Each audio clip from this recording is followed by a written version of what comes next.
Hello everyone, it's Shane Kanto here, your Wasteland reviewer, and I'm here to review The Great Wall, starring Matt Damon and directed by Zhang Yimou. Sorry if I mispronounce any names during this video, I'm trying, but in terms of this film, when I first saw the first trailer built it up with some pretty cool suspense and then showed that there was monsters in it. And Matt Damon with a bunch of Chinese people on the Great Wall fighting giant monsters, and I'm like, this could probably either be a lot of fun or really bad. And honestly, it probably falls somewhere in between. So, just to start off talking about the director, Zhang Yimou, he did Hero and House of Flying Daggers, and he has a lot of experience making films that are extremely gorgeous to look at. And this film, for the most part, is extremely gorgeous to look at. In terms of the actual directing, he got some fine performances out of some actors. A lot of them seemed really wooden and lacking charisma. It's kind of a mixed bag from a directing standpoint because the pacing was a little jumbled and uneven. There's cool parts in terms of storytelling, with the building up at the beginning when it's telling the backstory was pretty cool. Coming down on the universal globe was a cool choice. The looking at the way that they talked about the backstory of these monsters with water painting was pretty cool. And there's different cool elements. There's a lot of cool elements in this film, and unfortunately a lot of it didn't add up to a great film. And in terms of the actual visuals, the cinematography, which was by Stuart Dryburgh and then Zhao Ding, the two of them worked together to actually do the cinematography of this film. It is gorgeous. The colors are beautiful. The color palette really works well and really stands out. There's a lot of really cool shots in this film, and overall it was really visually cool to look at, except for the CGI. Anything with a lot of VFX in it really stood out as like, wow, they really look like cartoonish monsters, because they don't look real at all. And not even from like a realistic standpoint, just the fact that it looked like actual people working with animation, and not what you want to go for, especially for a film that cost $150 million to make, and a film that was been released in 2017. Audience members nowadays have really high standards for special effects, and the monsters just didn't cut it in this film. But in terms of setting up action and everything like that, there's really cool action set pieces in it, and they used the use of slow motion really well in terms of making cool action shots and stuff like that. It's just by the end, when it was a very big visual effects heavy finale, didn't really cut it. And I'm going to get to now, the biggest issue that I had with this film was definitely the writing. And Tony Gilroy was on this, and a couple other people, writing by committee. And the stories, the thing is, it has a lot of interesting potential to it, and I think where it really falters is that you don't really care a whole lot for the majority of the characters, and they're really not well developed. There's a couple of characters, like the young female general who stands out in this film was a cool character.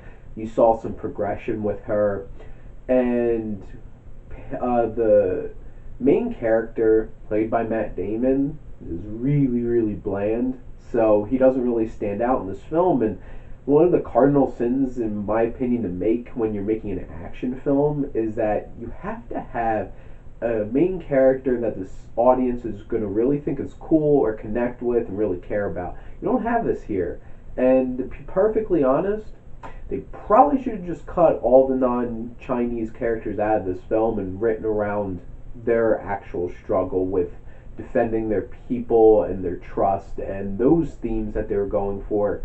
Like, I get it, they were trying to go for that redemption story with the main character, but honestly, especially towards the third act of this film, it just felt like a distraction away from the actual antagonist, which are these creatures and their actual goal, what they're trying to accomplish. The acting in this, so Jing Tien, who plays the female general, I really liked her. I thought she did a really good job, and I actually look forward to seeing her in more films. Pedro Pascal from Game of Thrones was super charming and made his completely one note character at least a lot more enjoyable than he should have been because he really wasn't. And then there's a lot of performances from a lot of the other big Chinese actors too. Some of the other generals. It was just a lot of I'm gonna yell angrily in honor and stuff like that, and they don't really explore those characters much. Willem Dafoe shouldn't even have been in this movie. I don't know what the point of him being there was, and like he was just there. And then there's Matt Damon, which was the biggest disappointment of this film. Was Matt Damon has a lot of charisma, but he was too busy trying to work with his accent to actually bring any charisma out in his character or any emotions. The only times that I felt like he was really hitting his acting choices was when he was just physically acting and not trying to speak. Because when he started speaking, it bounced around between Matt Damon's voice, sounded like he was Native American, and then Irish. And that doesn't work. He's supposed to be a European. I'm assuming he was supposed to be Irish, but that kind of got lost a lot in this film, and it really took away. And it was a big distraction. And your main character shouldn't be a big distraction away from the film. And in terms of the music, Ramin Djawadi, who does the music for Game of Thrones, made an amazing score for this film. I loved it, and it was very it matched the aesthetic of the film they were trying to go for. It was intense and epic in scale, and that's what this film needed to give it the gravitas that it was going for. Because this is supposed to be a big, epic film, and there were certain elements that did fit in with that.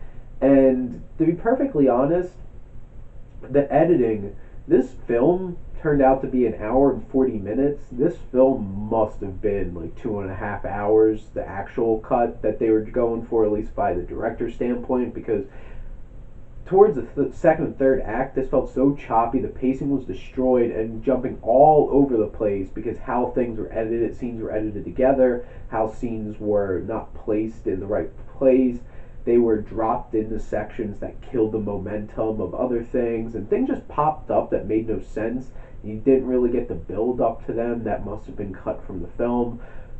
Unfortunately, there's probably a lot fuller, more engaging film left on the floor in the editing room before they released this 1 hour and 40-minute film. The positive thing about that was this didn't like drag long enough for it to just be like, why am I here? It was fun for 1 hour and 40 minutes, and getting to like my main crux of how I felt about this film, had a lot of potential. I had a lot of fun with it at certain points. They left a lot to be desired, and honestly, I was really engaged for at least the first third of this movie, and then it kind of all fell apart.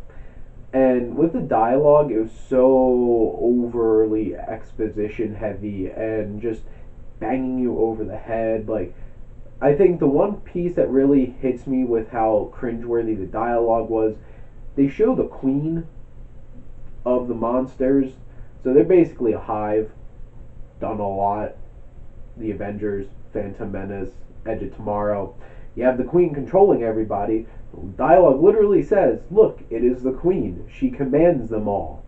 And then they go and show her commanding them all, which they could have just cut the dialogue and you could have picked that up on your own.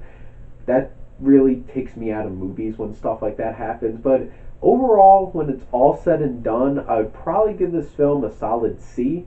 There's things I really liked about it, there's things I didn't, and when it's all said and done, it balances out and gives you a C. I spent $6 on this movie. It was a fun time for 1 hour and 40 minutes. And if you just want to go out and watch some crazy action and big set pieces and stuff like that, go right ahead. Check this out. Do not spend $12 on it, though.